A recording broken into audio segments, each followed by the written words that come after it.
dia 14 de julho de 2024.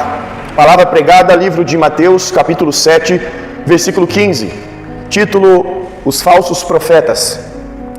Cuidado com os falsos profetas que vêm até vós disfarçados de ovelhas, mas por dentro eles são lobos devoradores. Pelos seus frutos os conhecereis. Colhem-se uvas de espinheiros ou figos das ervas daninhas? Do mesmo modo, toda árvore boa produz bons frutos, e toda árvore má produz maus frutos. Não pode a árvore boa produzir maus frutos, nem a árvore má produzir frutos bons. Toda árvore que não dá bons frutos é cortada e lançada no fogo. Portanto, pelos seus frutos os conhecereis. Nem todo o que me diz Senhor, Senhor, entrará no reino dos céus, mas aquele que faz a vontade do meu Pai, que está no céu. Muitos me dirão naquele dia: Senhor, Senhor, não profetizamos nós em Teu nome? Em Teu nome não expulsamos muitos demônios? Em Teu nome não fizemos muitos milagres? Então lhes direi claramente: nunca vos conheci. Afastai-vos de mim, vós que praticai o mal. Meus irmãos, esse texto claramente ele está revelando que a obra daquele que é um verdadeiro cristão, ou a obra daquele que é um falso profeta, ela revela o interior de quem é a pessoa. Ou seja, o que nos mostra a realidade das pessoas são as obras, é aquilo que aquela pessoa pratica. Então nós temos aqui um texto claro que explica-nos como identificar um lobo disfarçado de ovelha.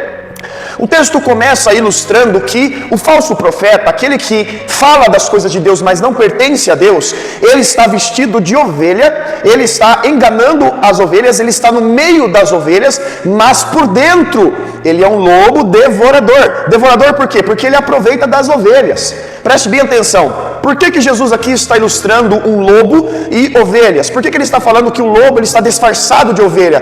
Primeiramente porque o lobo ele está no meio das ovelhas. E ovelhas representa aqui aquilo que é certo, aquilo que é bom. E o lobo representa aquilo que é do maligno, aquela pessoa a qual pertence ao maligno. E aqui no texto ele está disfarçado de ovelha. Então olhando para ele no tipo, no corpo, no jeito, na vestimenta, naquilo que é a imagem dele, você vai enxergar uma ovelha. Mas o Senhor está dizendo aqui que por dentro ele é um lobo devorador. E o lobo ele tem uma finalidade. Qual é a finalidade do lobo? Devorar a ovelha. Entenda bem. Mais para frente o texto vai falar como nós vamos identificar esse lobo. E ele não está nos dando referências que esse lobo tem uma aparência de lobo. A Bíblia não está falando aqui que um falso profeta, quando você olhar para ele, você vai identificá-lo. Mas a Bíblia está nos mostrando, nos revelando que o falso profeta, ele tem o fruto de um falso profeta. E aí nós temos que entender uma coisa. Qual que é a finalidade do lobo? Porque o texto está se referindo primeiramente que o falso profeta ele é um lobo devorador. E o que o lobo devorador ele faz? Ele devora a ovelha, né? Então, o que eu quero que vocês entendam? Que o fruto daquele que é o devorador, ele é abusar, é tirar vantagem daquilo que não é dele. As ovelhas aqui não é do lobo, as ovelhas aqui são do pastor. Então você precisa entender uma coisa: Cristo é o pastor da igreja. É isso que nós devemos entender. Cristo é o nosso mestre, Cristo é o nosso guia. Deus ele está dentro de você para te dar toda a instrução necessária, para te dar toda a diligência, para te mostrar todo o caminho. Mas os falsos profetas, eles dominaram esse meio religioso a fim de tirarem para si as bênçãos e as coisas materiais. Então, o que eles barganham com as ovelhas? Eles ensinam às ovelhas que as ovelhas devem depositar coisas nos pés deles. E como eu já vi muitas vezes de pregadores virem pregar em igreja, e a igreja toda se mover para frente para jogar dinheiro no pé desse pregador. Eu já vi pregadores usufruindo daqueles dízimos e ofertas que são depositados ali na frente para uma vida de luxo. Quantos nós não vimos quando nós pegamos esses grandes donos de igreja aí, como Edir Macedo, Valdomiro, entre outros? A gente fala desses que são de grande escalão, mas existem outros pequenos, às vezes um pastorzinho de bairro que tem lá 15 membros, ele já está usando desse dinheiro, usando das ovelhas, manipulando a massa ali de manobra, que são os crentes ali que frequentam aquele ambiente, para ele se autopromover. E o que a Bíblia está nos dizendo aqui claramente? Que eles não terão aparência de lobo. Eles não terão a imagem de um falso profeta. Mas a Bíblia nos deixa aqui algo muito importante, que nós devemos nos atentar quando nós vamos medir uma pessoa. É engraçado que hoje esses lobos aí, eles implantaram dentro do crente uma ideia de que você, crente, não pode julgar ninguém. A Bíblia nos fala claramente que nós haveremos um dia de julgar os anjos, quanto mais as coisas pertencentes a essa terra. Tem uma passagem que Jesus chega para Pedro, ele faz uma pergunta para Pedro, Pedro responde, e Jesus fala assim: julgaste bem. Tem uma passagem que fala na Bíblia que nós, que temos o Espírito Santo, discernimos bem todas as coisas. Que nós temos que julgar as coisas segundo a resta justiça, isso está escrito. Então entenda bem, não é que você, crente, não pode julgar as coisas. É que você, crente, não pode julgar as coisas segundo aquilo que você acha, segundo aquilo que é uma doutrina sua, segundo aquilo que é um pensamento seu, mas nós devemos julgar o mundo segundo a reta justiça. Então, quando eu vejo uma coisa errada, presta atenção. Quando nós vemos algo que não é de Deus, nós temos a necessidade de julgar. Nós temos a necessidade de identificar se aquilo é algo certo ou algo errado, se aquela conduta é algo de Deus ou algo do diabo. Porque uma vez que implantou-se no seu coração que nós não devemos julgar a ninguém, você logo vai ter que aceitar tudo o que vos disserem. Porque uma coisa que eu vejo muito, por exemplo, a gente vê que hoje o homossexualismo é uma coisa que está sendo imposta para que todos nós venhamos aceitar. E existem duas situações aí. Eu quero usar um termo aqui, é um assunto delicado, mas nós vamos usar duas comparações. Existia, antigamente, o racismo da cor, o racismo de pessoas. Eles identificavam os negros, por exemplo, como uma pessoa inferior ao branco. E o negro, ele de nascença, ele já se torna negro. E hoje, nós sabemos que esse julgamento, ele é completamente errado.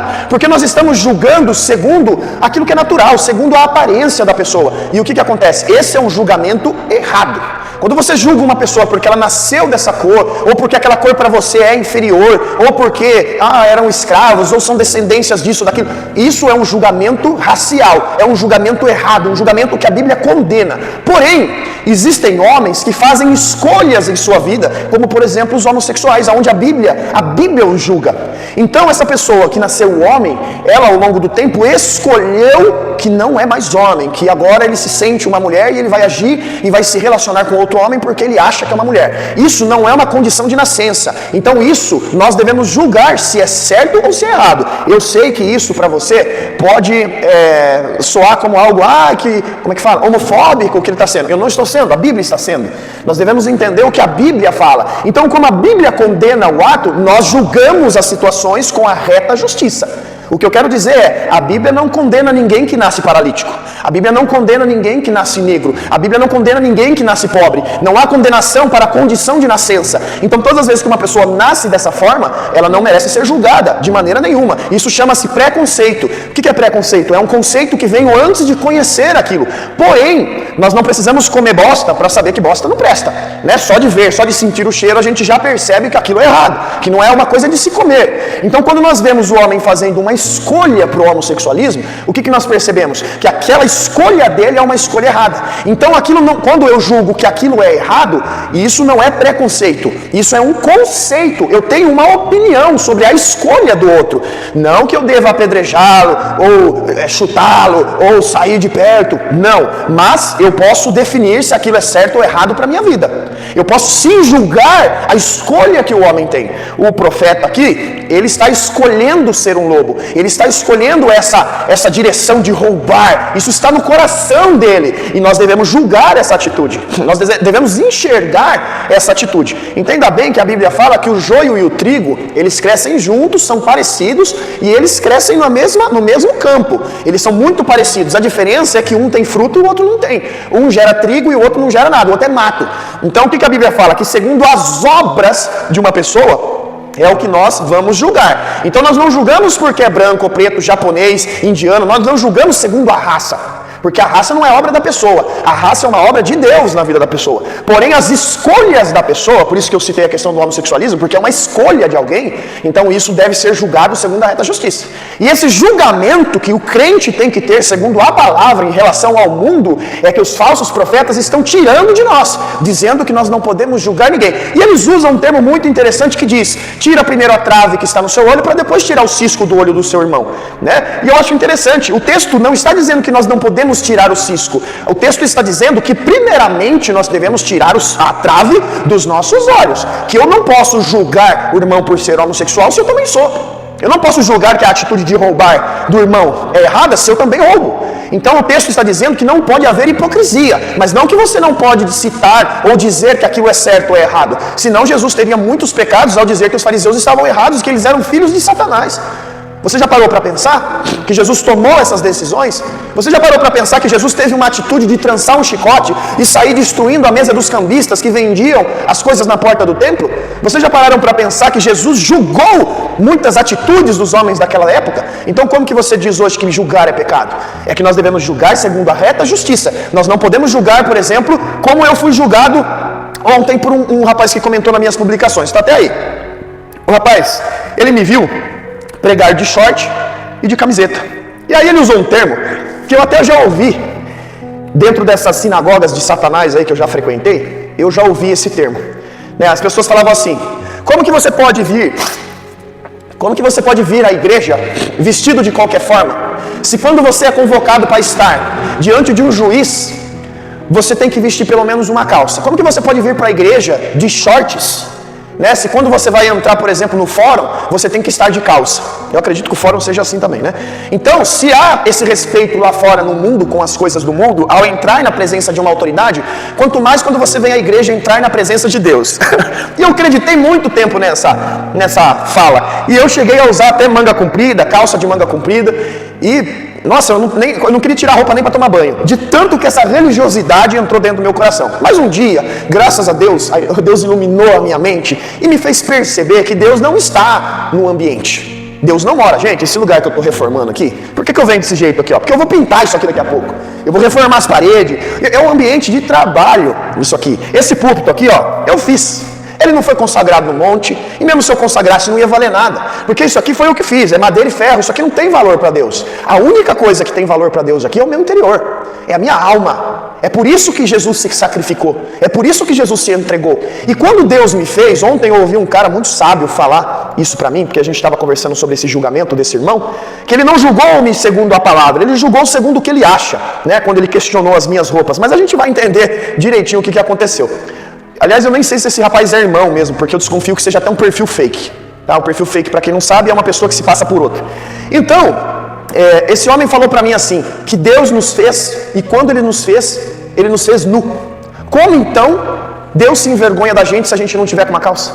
Meu irmão, se Deus mora dentro de você, se a Bíblia está certa ao dizer que Deus habita dentro de nós, porque nós somos o templo de Deus, né? Porque é isso que a Bíblia fala. Né? Os homens inventaram que o templo de Deus é o prédio, mas a Bíblia fala que o templo de Deus é o nosso corpo, né? Então eu sou bíblico, não religioso, e a Bíblia fala que Deus habita dentro de nós. Então como que você faz na hora que você vai tomar banho? Como que você faz na hora que você coloca um pijama para ir dormir? Como que você faz quando você está dentro da tua casa, só você, tua esposa ou você sozinho, você tira a sua camiseta? Você está desrespeitando o Espírito de Deus que está dentro de você? Ô meu irmão, ô minha irmã, você ainda julga as pessoas ou acredita que devemos se portar de maneira tal quando estamos num templo? Preste bem atenção. Se você está vestido de maneira sensual, o pecado está na sua conduta, na sua intenção. Entendeu? Se você, quando se olha no espelho, você diz assim: eu vou colocar essa roupa aqui porque eu vou chamar mais atenção, o pecado está nisso. Eu posso afirmar para você que quando você coloca um terno e gravata e se acha o máximo ao olhar assim no espelho, quando você acha que você está maior, você está praticando a soberba. E isso é mais pecado do que estar vestido assim. Eu estou vestido que nem um trabalhador, que nem um qualquer. E as pessoas julgam pela vestimenta que eu estou vestindo. Se eu estivesse aqui sem camisa, a fim de querer chamar atenção de alguma forma, até vai. Mas vestido ridiculamente do jeito que eu estou, gente, presta bem atenção. Isso é julgamento segundo a doutrina de vocês. Isso é julgamento segundo aquilo que vocês aprenderam, com quem aprendeu, que um dia aprendeu com um homem e não com Deus. Isso é a doutrina de quem um dia acreditou de que Deus estava num determinado lugar e que você ia lá para entrar na presença de Deus. Realmente, se você pensa dessa forma, Deus não está mesmo dentro de você. E você precisa ir buscar Ele em algum lugar. Mas o meu Deus mora dentro de mim. E Ele está dentro de mim a todo momento. Como então a minha vestimenta vai incomodar os olhos de Deus? A não ser, como eu disse, que a vestimenta seja para trazer soberba ou seja para trazer a sensualidade. Meus irmãos, prestem bem atenção. Eu ouvi um pastor falar, como eu vou dizer novamente, que era desonroso com que a mulher entrasse na igreja sem o véu na cabeça. Mas não entre os irmãos, era uma desonra para Deus. Você acha, mulher, que colocando um véu na sua cabeça para você orar, nesse momento você está sendo mais santa do que a que não coloca? Porque Deus está te olhando apenas nesse momento? Não, você não sabe que Deus te vê a todo momento? Sendo assim, você não tiraria esse véu nem para dormir, porque Deus te visita em sonhos. Preste atenção, as coisas que estamos fazendo não é para Deus, mas sim para os homens. Os frutos que estamos dando não é frutos do Espírito, como a Bíblia fala, mas frutos de homens. São lobos devoradores que estão te ensinando.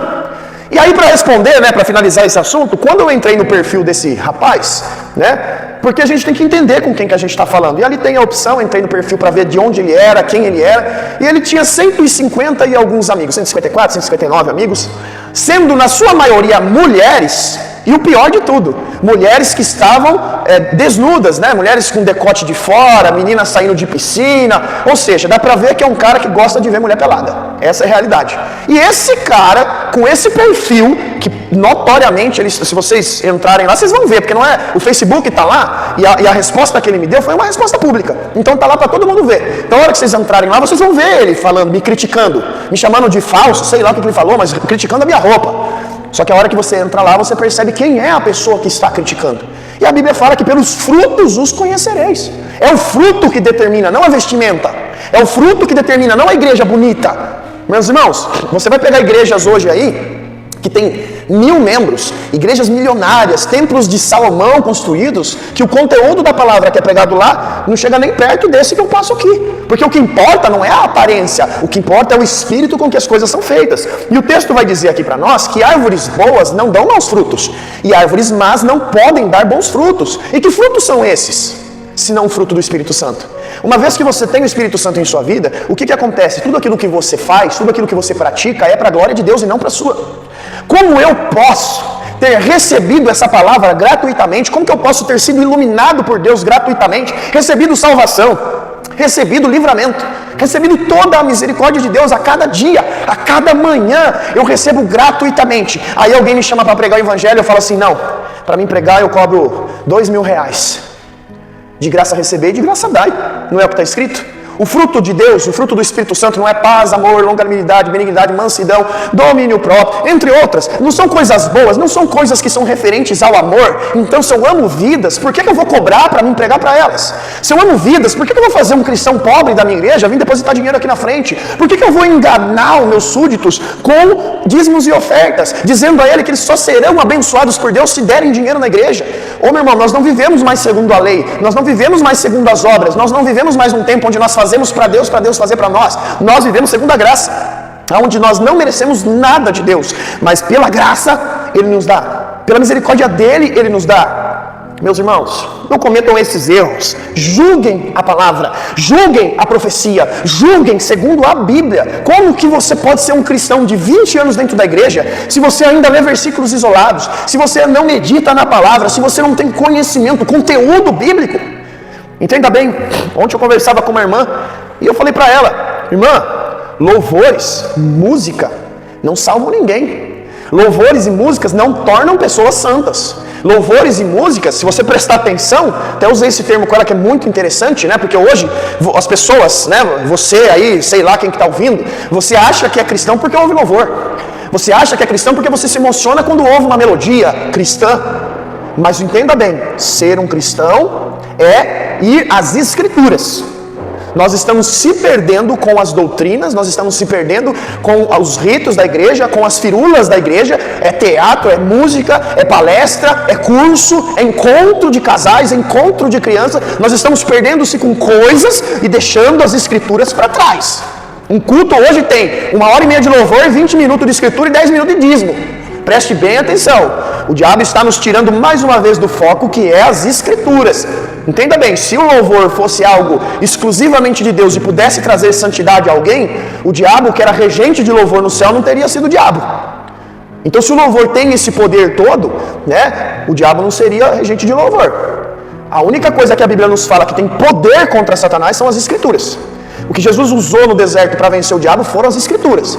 Ele não cantou nenhum hino da harpa lá para Satanás. Tá? Aí as pessoas dizem, mas Davi cantava para Saul e o demônio saía. Saía, mas voltava, porque Saul morreu condenado. Então louvor não tem poder. Tá? Não vai achar que você vai para a igreja para louvar e porque você vai sentir ali a emoção do calor do momento, aquele monte de gente gritando junto, que a sua alma, né, ela vai ali sentir aquela esperança por causa de notas musicais, que a nota musical tem esse poder. Né? Por exemplo, o pessoal da congregação aí que tem essa orquestra maravilhosa, é lógico, vai num concerto, vai numa orquestra de verdade lá dessas profissionais, você vai ver se a tua alma não vai sair dali purificada também. Porque a música tem o poder de liberar a alma, de acalmar a alma, de trazer sensações. Mas a palavra não é sensações. A palavra, na verdade, é uma grande realidade, uma verdade a ser entendida. Por isso, tire o seu foco dos sentimentos que você tem, porque o coração do homem é enganoso. Os sentimentos do homem é enganoso. E vá às Escrituras.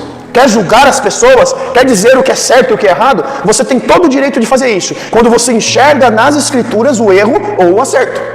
Então, se você tem o interesse de balançar a cabeça para mim e falar, esse cara é louco, como muitos têm feito, vá nas Escrituras e me mostre aonde está o meu erro.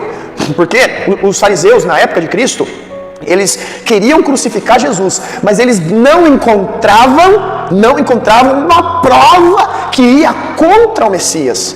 E o que eles fizeram? Eles contrataram falsas testemunhas para ir testemunhar diante dos líderes a fim de encontrar culpa nele. E através de mentiras, porque ele não descumpriu a lei, mas através de mentiras, Jesus foi crucificado. Que não seja essa a realidade sua e nem a minha.